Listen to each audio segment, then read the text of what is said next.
HARMON wants consultation with the opposition before the electoral reform project begins. Drinking spree leaves one dead and another in custody. First Lady distributes Mother's Day's hampers. In the region, Peru's COVID crisis. Almost all Peruvians know someone who died. And internationally, more than 60 Palestinians injured in New Jerusalem clashes. Greetings and welcome to another edition of Channel 2 Headline News Update. I am Baby Bacchus. Thank you for joining us. As mothers around the world celebrated Mother's Day yesterday, First Lady Arya Ali provided hampers to first-time mothers who delivered their babies at two of the country's primary healthcare facilities, the Georgetown Public Hospital Maternity Ward and West Demerara Regional Hospital in Region 3. The First Lady said, "The journey of motherhood can be an incredibly challenging one. It, therefore, requires support every step of the way from family, friends, and even strangers. I was happy to partner with Promotional Limited to show our support to some of the first-time mothers on this special day, Mother's Day." The First Lady was not present for the distribution, which was spearheaded by the medical team at both the hospitals. The hampers comprised items such as baby wipes, hampers, baby lotion, baby oil, among other things. They were sponsored by a local business, Promotional Limited. A drinking spree yesterday has left one family member dead and one in police custody. Esther Sobers has more. The Guyana Police Force is currently investigating the murder of Fairfield Essequibo Coastman on Sunday night. Dead is thought 1-year-old Ganga Prasad, who was dealt a fatal blow by 22-year-old Rameshwar Govaya. Investigations reveal that around 1500 hours on the day in question, the deceased, the suspect, and another family member, Monishwar Prasad, were drinking alcohol when an argument developed between the suspect and the victim. Govaya hit the victim to his head with a rum bottle. Both the suspect and the victim exited the house via the back and front doors respectively. Prasad then went out the front door and noticed the suspect standing at the side of the house shouting to him, saying, "He's dead, he's dead." He further claimed that about 10 feet away from the suspect, he saw the deceased in a pool of blood bleeding from the wound to his left side under the arm. Prasad and a neighbor rushed the victim to the Saudi hospital, where he was seen and examined by a doctor on duty who pronounced him dead. Early this morning, the suspect was brought to the police by his mother and was promptly arrested. For Channel 2 Headline News, Esther Sobers. Thanks, Esther. 38,400 doses of the AstraZeneca vaccine acquired through COVAX arrived this morning at the Chedijagan International Airport. This is the second consignment of vaccines received from COVAX. Minister of Foreign Affairs and International Cooperation, the Honorable Hugh Todd, received the vaccines on behalf of the government of Guyana. Stick around, we've got more news for you after the break. Alabama Trading has everything you need every day. The best brands at the lowest prices. And right now, you can save much more on a larger range of food products and everyday essentials. Choose from our extensive array of fresh and packaged food items. Plus, there's a huge variety in ladies' handbags and accessories, children toys, backpacks and school bags, bicycles, rugs, outdoor and indoor furniture, cleaning and sanitizing products, and so much more.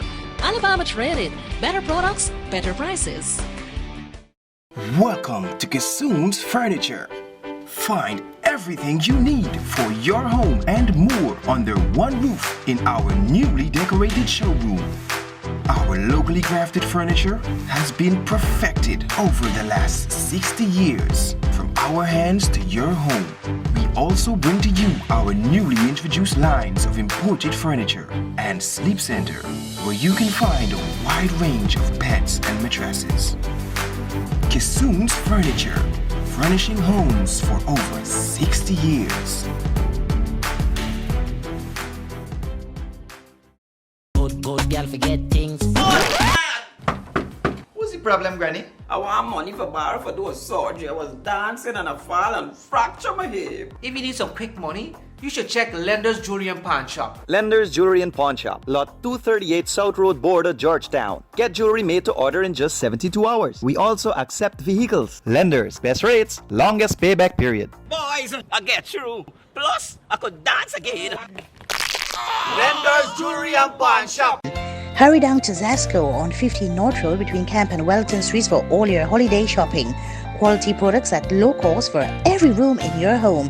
Specials on 65-inch and 55-inch Hisense TVs, Samsung French door fridges, Black & Decker appliances, iron rice cookers, 2 and 4 slice toasters, coffee makers, kettles, and toaster ovens. Queen and king size Canadian-made mattresses, German-made pressure pot in 5, 6, 7, and 9 liters, 12 pieces pot sets, knife sets, cutlery sets and pans, commercial fans, Samsung smart stoves, sale 5 to 15% off store-wide. Welcome back. The leader of the opposition, Joseph Harmon, has expressed concerns over a recent announcement that the International Republican Institute will be spearheading a potential overhauling of Ghana's electoral system. The opposition is of the view that any attempts to reform Ghana's electoral process should see the opposition being consulted as a major stakeholder. Mr. Harmon, in his statement, said, "A partnership for national unity and Alliance for Change coalition opposition represents close to 50% of the Guyanese electorate, and this announcement has caused considerable unease and anxiety in this segment of the population." The APNU-AFC coalition fully supports electoral reform in Guyana, but we are of the view that this has to be done in full consultation with the opposition. Harmon also added that he does not expect to be approached by the government about the project since the president has stated that he will not consult with the opposition unless the opposition acknowledges his administration as legitimate. The 18-month project is part of an ongoing U.S. government support to strengthen the capacity of Guyana's governance. According to the U.S. Embassy, through the project, GCOM, the Attorney General's Chambers, the civil society organization will collaboratively consolidate and improve local electoral and constitutional law knowledge, establish an internal timeline to address electoral reform, improve collaboration for joint advocacy actions, and prioritize electoral and constitutional law issues while promoting reform through citizen engagement. A daughter was allegedly robbed while trying to prevent her father from being robbed. Esther Sobers has that story. Police rounds in Essequibo are investigating an alleged robbery on the arm last evening around 10:40 p.m. at Tushin Housing Scheme, East Bank, Essequibo. The victim, Samantha Ramit of Panoma Housing Scheme, Essequibo Coast, was robbed by 4 men, one armed with a handgun. According to the police report, the victim was at her mother's residence when she heard her father talking. She went outside when she saw 3 men who are neighbors and a 4th searching her father's pocket. She shouted at them. One of the suspects approached her and demanded she handed over her chain whilst pushing her several times. She refused, then she threw a cuff to his mouth. The suspect then pulled out a black handgun and pointed it in the direction before snatching a 15-penny-weight gold chain valued at $150,000 off her neck, causing her to scream. They made good of their escape in a white car that was waiting. The matter was reported to the police shortly afterwards. 3 of the 4 suspects have been arrested and placed into custody, pending further investigations. For Channel 2 Headline News, Esther Sobers. Thanks, Esther. The Ministry of Health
Hurry down to Zasco on 15 North Road between Camp and Wellington Streets for all your holiday shopping.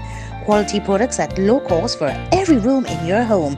Specials on 65-inch and 55-inch Hisense TVs, Samsung French door fridges, Black & Decker appliances, iron rice cookers, 2 and 4 slice toasters, coffee makers, kettles, and toaster ovens. Queen and king size Canadian-made mattresses, German-made pressure pot in 5, 6, 7 and 9 liters, 12 pieces pot sets, knife sets, cutlery sets and pans. Commercial fans, Samsung smart stoves. Sale 5 to 15% off store-wide. Good girl forget things.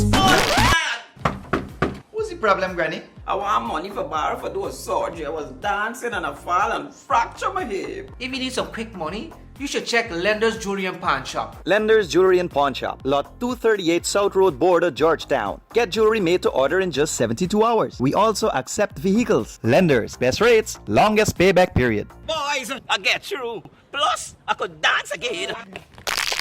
Lender's Jewelry and Pawn Shop. Welcome to Kissoon's Furniture. Find everything you need for your home and more under one roof in our newly decorated showroom. Our locally crafted furniture has been perfected over the last 60 years. From our hands to your home, we also bring to you our newly introduced lines of imported furniture and sleep center, where you can find a wide range of beds and mattresses. Kissoon's Furniture, furnishing homes for over 60 years.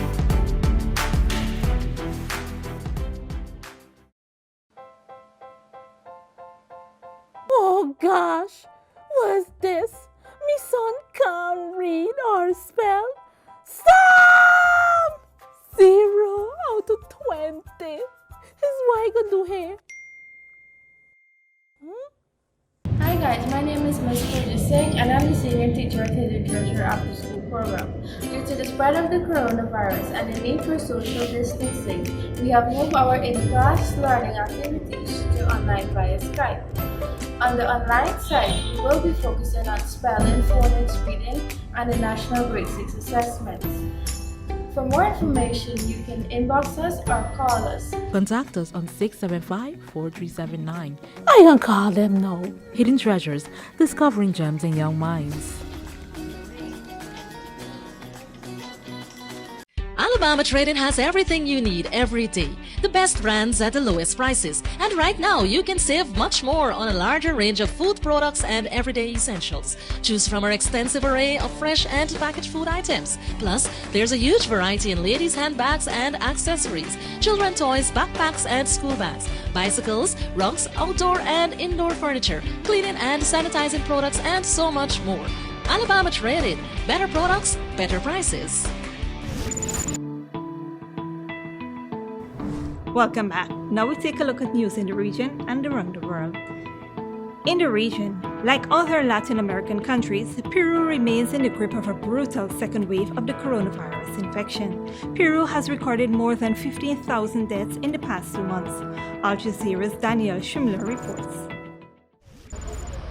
It was only when her case attracted national media attention the local cemetery found a place for Jenny Bautista's brother, Joel.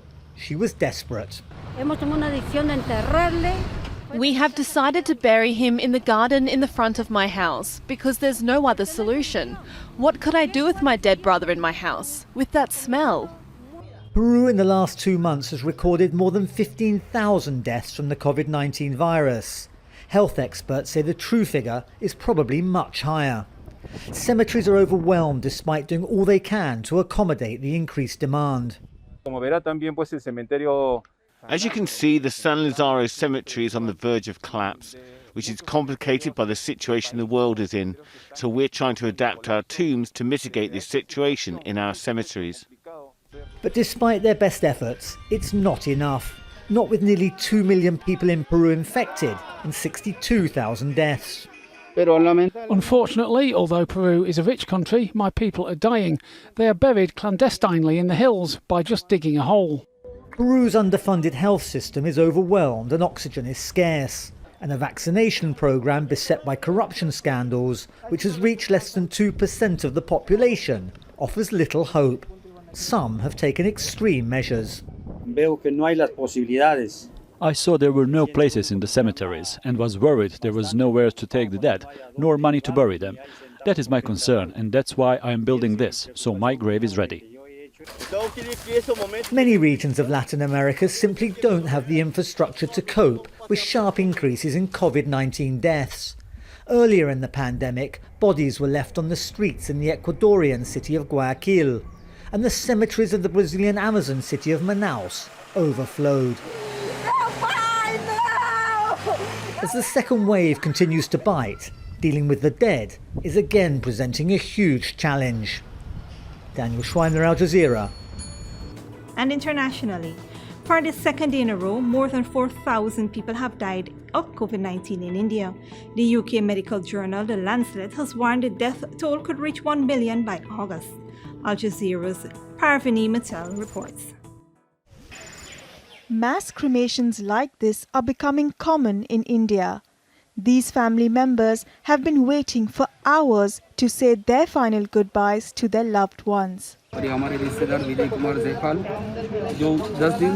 was my relative and his name was Vijay Kumar Jaipal. He had COVID-19 for last 10 days and was admitted to a private hospital. Last evening he got a bed in civil hospital here. He was 35 years old and has 2 young children, and he passed away this morning. His wife is 30 years old. May no one face such a tragedy ever. Accelerator. Many experts believe new strains of the virus are behind India's steep rise in infections and are worried about their potential impact on vaccines. One that was first identified in India, the B1617, is likely to be a variant of concern because it has some mutations which increase transmission and which also potentially could make them resistant to antibodies that are generated by vaccination or by natural infection. Some states are imposing restrictions and curfews to arrest the spread of the virus. But many people believe anything short of a national lockdown is inadequate. The situation is really bad. The problem is that the lockdown is not strict enough. If the lockdown was stricter, we probably would have been able to break the chain, which we're not able to do right now. Maharashtra was able to break the chain after a month of lockdown. People are scrambling to get appointments to be vaccinated, as states report doses are in short supply. The government in New Delhi has asked the central government for more vaccines, saying it will run out of doses in the next 4 to 5 days. And although cases are falling here, the state has extended its lockdown by another week. Pavni Mittal, Al Jazeera, New Delhi. Meanwhile, there have been more violence in occupied East Jerusalem, with Israeli forces cracking down on the Palestinian protesters for a second day. Al Jazeera's Harry Fawcett reports. On the holiest night of Ramadan, more violence on the streets of occupied East Jerusalem. Palestinian protesters threw water bottles. Israeli security forces used stun grenades, foul-smelling, chemically laced water jets, and close-up physical force. This man was beaten on the ground in front of us and then ushered away into the night with no attempt to detain him. It wasn't an isolated incident. So the period just before and around prayers was relatively calm here at Damascus Gate, but in the last few minutes it's erupted into another night of tension and scuffles. The worry is that another potentially violent night could ensue. In the following hours, that potential was fulfilled. The anger here isn't just about the scenes from Al-Aqsa on Friday when stun grenades were used inside the mosque itself. It's been building over threats to forcibly evict Palestinian families from their homes in the East Jerusalem neighborhood of Sheikh Jarrah. People's solidarity gave us the power to continue with our peaceful resistance. All that we are asking is peaceful solidarity against our eviction. We ask any organization or governments to stand with us and help prevent the forceful evictions in Sheikh Jarrah. We are the rightful owners. We are the owners of the land. All we want is for them to stay away. The forged papers they have do not make them the rightful owners. It's been present since the start of the Holy Month, when pandemic-weary people found a major post-prayers gathering point barred off. And it's been exacerbated by interventions from the Israeli far right. We don't have not light at the end of the tunnel, but we don't have a tunnel because there is no peace process. East Jerusalem is occupied. It's not Israeli sovereignty in Jerusalem. It hasn't been recognized by the international community. So we are sitting on a volcano. There are concerns of a further deterioration. On Monday, thousands of Jewish Israelis are set to march through the old city's Muslim quarter to mark the Israeli seizure of East Jerusalem in 1967, on the same day as a Supreme Court hearing on the Sheikh Jarrah evictions. Dangerous days ahead for a flashpoint city that can be both a focal point and a fuse for conflict within and far beyond its streets. Harry Fawcett, Al Jazeera, occupied East Jerusalem. And that's it for today's regional and international news. Here now is your 3-day weather forecast.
That is all for this edition of Channel 2 Headline News Update. Tune in on Wednesday at 7 p.m. for another episode.